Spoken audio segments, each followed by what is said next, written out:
แตงโมแตงโมแตงโมตูมแตงโมแตงโมแตงโมสวัสดีค่ะตอนนี้ก็เป็นเวลาเที่ยงคืนเป๊ะๆเลยนะคะของวันที่16ซึ่งวันนี้มีอะไรวันนี้มีสกินใหม่ไวโอเลตค่ะเข้าไปดูกันเลยนี่ไงซื้อได้แล้ว699คูปองนะคะเราได้เติมตังค์เอาไว้แล้วดังนั้นเราจะกดซื้อทันทีในเวลาเที่ยงคืนพอดีเป๊ะจี้โอ้ยได้มาแล้วนะคะแคปก่อนอวดเพื่อนวันนี้เราก็จะมาลองให้ดูกันเบลเบลสไตล์เหมียวเหมียวนะคะสีสันสดใสมากมีเสียงแมวน้อยด้วยเหรอคือเซฟชอบตัวนี้มากนะคะเพราะว่าไอตัวที่ห้อยๆข้างหลังมาเลยนะ3ตัวที่เกาะอยู่คือแบบน่ารักคืองานดีอะมาเราจะไปทดลองเล่นกันโอ้ยสีสันมากเวอร์คือตอนแรกเซฟคิดว่าตัวนี้จะเป็นสกินแบบที่มันจะต้องอัพเลเวลเหมือนบัตเตอร์ไฟนะคะซึ่งแบบนั้นคงสู้ราคาไม่ไหวนะเราจะมาลองโชว์เอฟเฟกต์กันนะคะ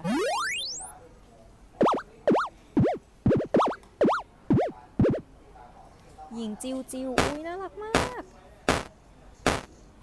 ดูสีดี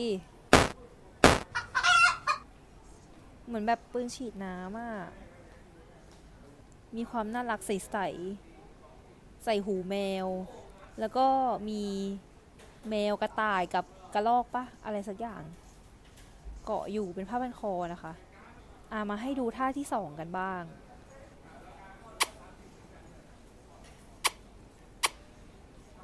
ก็จะมีความน่ารักกิ๊บเก๋ยูเลกาเปี้ยงนะคะอันติเดี๋ยวจะให้ดูอันติใหม่อีกรอบหนึ่งน่ารักมากคือสีแบบแล้วเสียงน่ารักอะคือมันดูแบบไม่ค่อยรุนแรงโหดร้ายเท่าไหร่นะคะดูไม่โหดดูดีดูสิ่งที่พุ่งออกไปโอ้ยดียิ่งถึงน่ารักแต่ก็โหดนะจ๊ะว่าไม่ได้ยิงให้ไส้แตกนะคะตูมตูมตูมตูมตายตูมตูมไม่กลัวเว้ยเอ้ยจะตายโอ้ยน่ารักมากเลยอ่ะตัวเนี้ยคืองานดี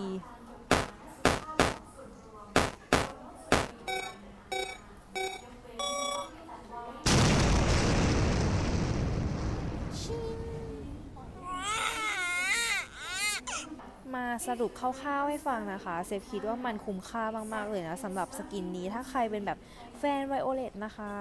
699คูปองคือคุ้มมากๆเพราะมันน่ารักมากแกโอ้ยดูดิไปแล้วนะคะขอบคุณมากนะคะที่ชมมาจนถึงตรงนี้ดูมาจาเน่ดูมาจาเน่ดูมม